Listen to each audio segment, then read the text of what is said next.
થોડું વડોદરા અમદાવાદ બી રમી રહીએ. હા હા ચાલો ચાલો. મહાકાળીનું સેવ ઉસળ વર્સિસ શું હોઈ શકે?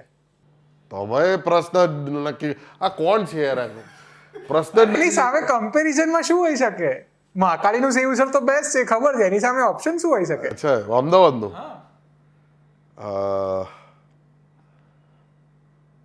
અમદાવાદનું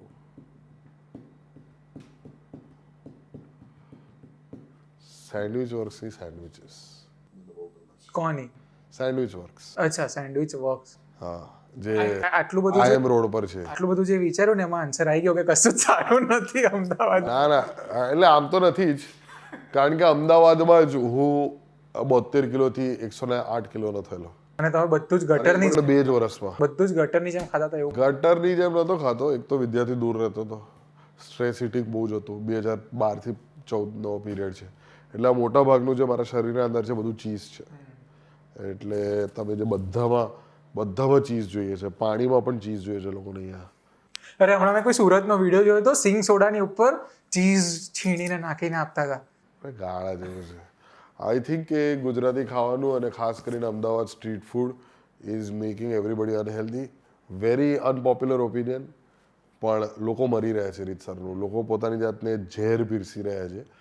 ટુ બી વેરી શુગર લઈને, અને આ બધી વસ્તુની સમજ બહુ મોડેથી આવશે, જે બધાને આવશે. જેટલા પણ 21 વર્ષથી લઈને 35 વર્ષના લોકો છે, એ લોકો આ વસ્તુને કમ્પ્લીટલી ઇગ્નોર કરશે. અને ઘણા બધા લોકો 35 વર્ષની ઉપરના છે, એ લોકો પણ ઇગ્નોર કરશે. આપણે તો લહેરી, આપણે તો જીવીશું, એક હાર્ટ એટેક આવશે, લાંબો થઈ જશે ત્યારે ખબર પડશે કે આ બધી વાત સાચી હતી. એટલે ચીઝ, એમને ખબર બી નહીં પડે કે ચીઝ ઇઝ અ પ્રોબ્લેમ. કેટલું બધું કાર્બ્સ આપવામાં આવે છે, કેટલા બધું શુગર છે, અને આ બધી વસ્તુ કંટ્રોલ કરું છું. વજન 2 વર્ષ મને લાગ્યા ઉતારતા વધારતા 2 જ વર્ષ લાગ્યા. 72 થી હું 113 સુધી પહોંચી ગયેલો. કિલો 40 કિલો વધારી. હા, 40 કિલો વાળું વધી ગયું હતું 2010 થી 2014. એમાં 2 વર્ષ હું અમદાવાદ હતો. 2012 સુધી મારું વજન 80-85 કિલો હતું. એટલે અહીંયા આવીને મારું 30 કિલો વજન વધ્યું, અને એને હજુ સુધી ઉતારી રહ્યો છું. અત્યારે હું 100 કિલો પર છું. મારું સૌથી હાઈએસ્ટ વજન હતું 115 કિલો. તો 15 કિલો જ ઉતર્યું અત્યાર સુધીમાં. બાકીનું અપડાઉન થતું રહ્યું. ભાઈ લાગતા નથી 100 કિલો ને? 100 કિલો છે ભાઈ આ. પણ નથી લાગતા. બટ કારણ કે હેવી બહુ જ છું, કેલ્શિયમ બહુ જ છે. એક મુક્કો વારીશ ભાવી તમને. નહીં, એક જ ચશ્મા છે તમારી પાસે. 128 છે, મારી પાસે એક જ. અરે ચલો રિસર્ચ કર્યું છે ભાઈએ. 128 વધી ગયા. કેટલા પૈસા વાપરો છો ચશ્મા પાછળ? આ પૂછાયેલો પ્રશ્ન છે, પણ હવે વાત નીકળી તો મેં ગણ્યા નથી, પણ મારા સૌથી મોંઘા ચશ્મા 40,000 રૂપિયાના છે, અને આજે મેં પહેર્યા છે એ 4,500. કિડનેપ કરો ભાઈ આમને અહીંથી જ, ખાલી ચશ્મામાં જ. ના, મારા સૌથી સસ્તા ચશ્મા 50 રૂપિયા છે ભાઈ દવે. જે મેં પેલા ઉત્તરાયણના ગોગલ્સ હોય ને, ગોગલ્સ, તો મારા 50 રૂપિયાના સૌથી સસ્તા છે. અને એવરેજ રેન્જ મારા ચશ્માની 5,000 ની છે. 5,000 તો બરાબર છે. આઈ થિંક એટલાના તો હોય જ છે. એટલે મને એનો જ શોખ છે, ખાલી ચશ્માનો શોખ છે, બીજો કોઈ શોખ નથી જીવનમાં. કારણ કે આઈ થિંક ચશ્મા એ એક ચહેરાનું ઘરેણું છે, અને મારા જેવો સુંદર ચહેરાની સુંદરતાને છુપાવવા માટે ચશ્મા બહુ જરૂરી છે, એટલા માટે.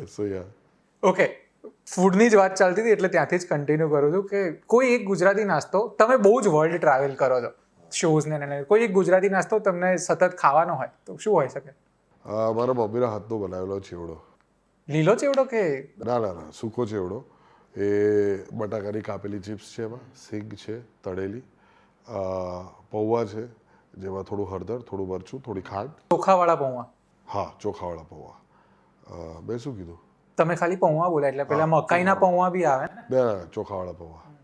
તો એમાં હળદર, મીઠું, ખાંડ અને મરચું લાલ, અને થોડું લીલું મરચું પણ, એ મિક્સ. અને દાળિયા હોય અંદર?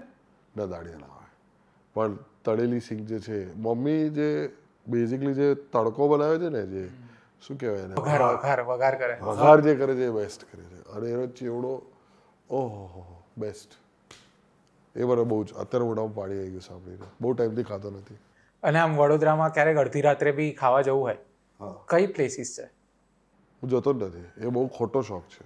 તો રાત્રિ બજાર તમે લોકોએ આટલું નામ આપ્યું. એ સૌથી ખરાબ જગ્યા છે માણેક ચોક ભાઈ. માણેક ચોક એટલે ભલે લોકોની નોસ્ટેલ્જિયા અને સેન્ટિમેન્ટ એડેડ છે, બટ આને ખુશ કરવા માટે તમે આની પત્તર ઠોકો છો. ખાલી જીભને સંતુષ્ટિ આપવા માટે તમે આખા શરીર, હું કહી રહ્યો છું, લિટરલી કહી રહ્યો છું.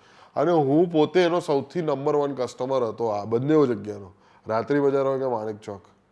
પણ જે માત્રામાં ચીઝ ત્યાં પરેશવામાં, જે ગરમ મસાલો તમને અંદાજો નથી. જ્યારથી મેં સેલેડ્સ ખાવાનું શરૂ કર્યું છે, ગઈકાલે જ મેં બહારની સહેજ ગ્રેવી ચાખી હતી, અહીંયા આખું ખુલી ગયું મારું, બધું જ આમ બળતરા થવા લાગે એકદમ. એટલે you are literally eating poison every single day. બહાર જે આખું ખાવાનું, અને એવું નથી કે ઘરે બનાવેલું ખાવાનું સ્વાદિષ્ટ ના થઈ શકે, ઘરે બનાવેલું ખાવાનું વધારે સ્વાદિષ્ટ થઈ શકે. Of course lot of business and capital is invested in eating outside. સારી રેસ્ટોરન્ટ્સ પણ છે, જેમ મેં સેન્ડવિચ વર્ક્સ કીધી, આજકાલ પેલી કંઈક લિટલ ફ્રેન્ચ હાઉસ નામની કંઈક રેસ્ટોરન્ટ મેં સાંભળી છે અહીંયા અમદાવાદમાં, ત્યાં મારે જવું છે. મને સૌથી વધારે ખાવાનું અંડર ધ નીમ ટ્રીનું ગમે છે, અમદાવાદનું. શુદ્ધ શાકાહારી ગુજરાતી ભોજન, ગુજરાતી થાળી, મને એની બહુ જ ગમે છે. જે અથાણા છે એમાં બી કાર્બ્સ ને બધું છે, નો ડાઉટ, પણ મને ખબર છે કે એનું મેઝરમેન્ટ મારા શરીરના અંદર કેટલું જવું જોઈએ. પણ જેન્યુઅનલી કહું છું કે એટલું બધું હું તો વેહેમેન્ટલી કહીશ આ બધી વસ્તુઓ, અને હું કહેતો જ રહીશ.